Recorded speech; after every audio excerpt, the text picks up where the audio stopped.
Hello everyone and welcome back to my channel. So for today I have a game versus Riven for you guys, and I'm going to be doing this as more of a matchup guide. I really love this matchup because it's a highly skill expressive matchup. Both sides can win based on how they play, and it's really dependent on both of you, just trying to outplay each other in terms of cooldowns and just using abilities properly. So let's get right into it. So for this matchup, I have Grasp. I think it's just the best rune into this matchup. I don't think there's any other rune that you should ever be taking into Riven. And you're going to see here that early on, I'm going to focus on trading into her when my passive is up. So you notice that this second trade, I only allowed her to take it with me because my passive was about to come up. And you can see that even with me only taking trades with my passive, she's still trading really closely with me. So now I'm rushing. I'm trying to see if I can hit level 2 first before her. And unfortunately, she hits it just a moment before me, which lets her all in. I try to fight back just a bit in time, but unfortunately, it's not enough, and I die. I just didn't watch closely enough there, and noticed that she was about to hit level 2 just before me. Otherwise, I would have been able to all-in her with my level 2 advantage before she did hers. So she played that really well. Now, TPing back into lane, she's trying to push in this wave, but she doesn't have the time. So here, I'm gonna try and see if I can hold this wave. But before that, most people usually try and find a way to back, as soon as they can. And I noticed Riven doing that here, so I simply just E into her and get a free kill. She could have easily taken the time to just walk back a bit, even if I had frozen the wave. Well, to be honest, she loses regardless. Like, if I freeze this wave, she loses. And so, I don't think there was much she could do. But dying was the worst thing she could have done here.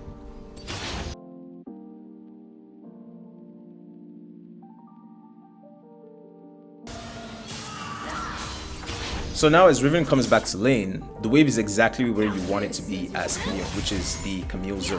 This is where you want to take all your trades if you can. It's pretty much where you want to force trades as hard as you can, because you have the closeness of the walls, the closeness of your tower, and you can see how, forcing a trade, well, she's the one that forced onto me, but not being afraid to take trades in this area allowed me to win the trade really easily. Of course, Wukong showed up shortly after, but he couldn't really do anything. I don't really know why he flashes.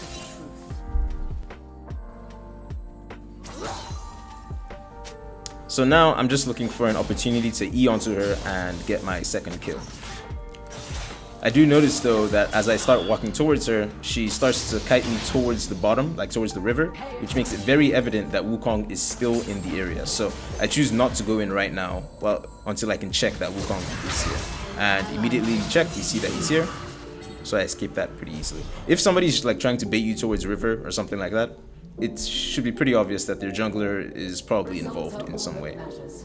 So coming back here, I still see Wukong in the river, so I'm gonna head into the bushes to try and see if I can do a bit of vision play and maybe use that to outplay the Riven a little bit. So I head into this top bush, and Wukong is backing. I guess Riven doesn't realize that because she immediately tries to all-in me and she dies for it.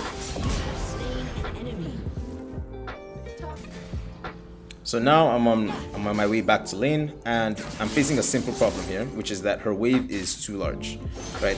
So while I do want to fight her and take short trades into her, the wave is large. My main objective right now is to see if I can thin the wave so I can hold it near my tower, where I can trade into her very, very easily. So by pushing her back a little bit, I managed to get the wave to hold near my tower, and now I can do whatever I want, especially since I have 6 and she's still at 5. It means if she tries to fight me for any reason, she's going to die. Okay. So now while her cooldowns are down, I can look to trade. Pretty much the entire trading pattern of Camille Riven is just around Riven's Q. If Riven's Q is down, you can look for a trade. So you see here she tries to Q into me, she Qs back, and now I'm waiting to see what she does. The instant she Qs in and misses it, I can all in for a free kill. So that's pretty much the entire trading pattern early game for Camille versus Riven. It's just around Riven's Qs. Do remember that Riven's Qs, I think she can hold on to them for about 2.5 seconds. And so if she hasn't used her second or third Q after about 2.5 seconds, it will fall off, and then you can look to punish her for it. So now we're back in lane with the wave close to her tower, and I only have one real objective, which is to get this wave into her tower. However, if she uses any abilities carelessly, I will look to trade into her.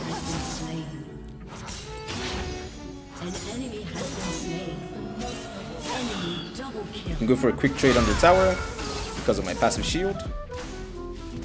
And now that she's this low, I can actually look for a dive. She tries to all-in me here. I'm not really sure why. And unfortunately, I turned back just a little bit too late, and I'm unable to finish the kill.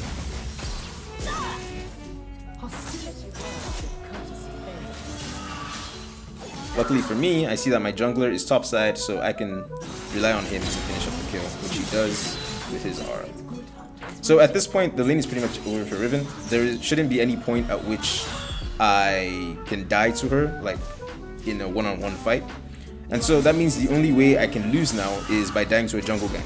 So this is where it becomes extremely important to track the opposing jungler at all times, right? Right now, I no longer need to kill Riven to stay ahead of her in the game. I just need to get turret plates, you know, push her off CS and other such things. And so my only objective is to make sure I'm tracking the enemy jungler. If I don't see him on the map, there's no need for me to fight Riven.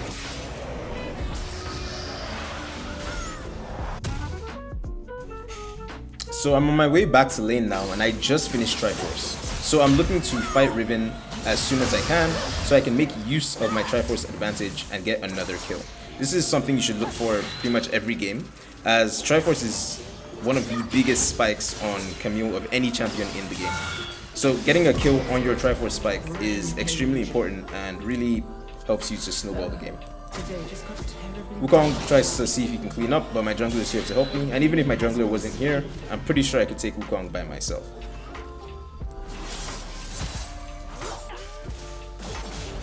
So, as I said before, I'm looking to pressure this Riven as much as I can, but I don't want to do so if Wukong is in the area. Luckily for me, I see that Wukong is bot, currently killing one of my teammates, which gives me the green light to all-in Riven under her own tower and get the kill.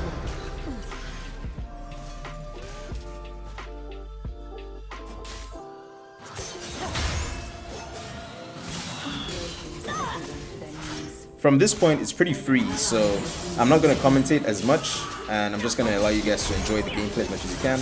But I will still talk about some tips, such as being able to E while knocked up from CC.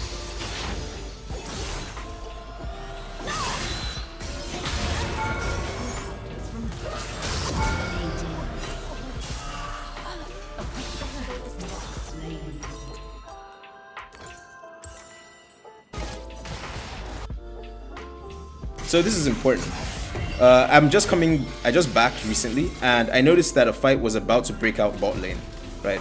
Now I could go to top lane, go push out and put some pressure, but since I know that a fight is going to happen here, it's much better for me to come over here and see what I can do to help out my team. By me being over here, you can see that my team avoided dying to the Wukong, and we managed to get the Lucian. And then we also managed to pick up the Ahri as well. So this is just the way you push your lead. Jump around the map and look for things you can do at any time. But don't forget to side lane.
Like I've stated many times, the main way you carry on Camille is through side lanes, as you can force multiple people to respond to you and then look to outplay or, you know, push them, just like now. And this is the main way that you provide and help your team win games, because by putting pressure on the map elsewhere, your team is able to do whatever they want on other parts of the map. It doesn't mean that you should neglect grouping with your team though.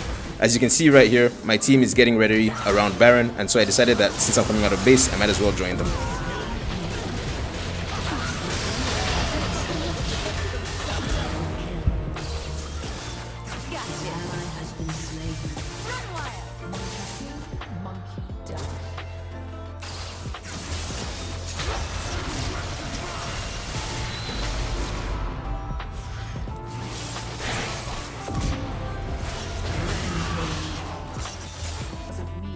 At this point, the game is coming to an end, and so we're looking for a pick so that we can get the dragon and look to end the game. I immediately jump on Nami when I see her out of position, and if I have to be honest, I should have probably died here. I think it's just because the Riven focused the wrong person. If Riven focused on me instead, I think I would have died. Now, while I think my team would have still won, it was a throw for me to completely focus on the Nami, and in your games, you shouldn't do that. I think the EQ on the Nami was fine, but immediately after that, I should have backed up. So guys, I hope that this quick guide was enough for you guys to learn how to play into Riven. Just some quick takeaways to help you guys again. The main thing is trading around Riven's Q cooldown. Make sure that whenever you are trading, her Q is not up. You trade into her when her Q is down, and then you back up before it comes back up.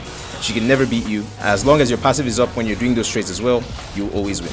Alright guys, it's been fun, and I'll see you guys next time.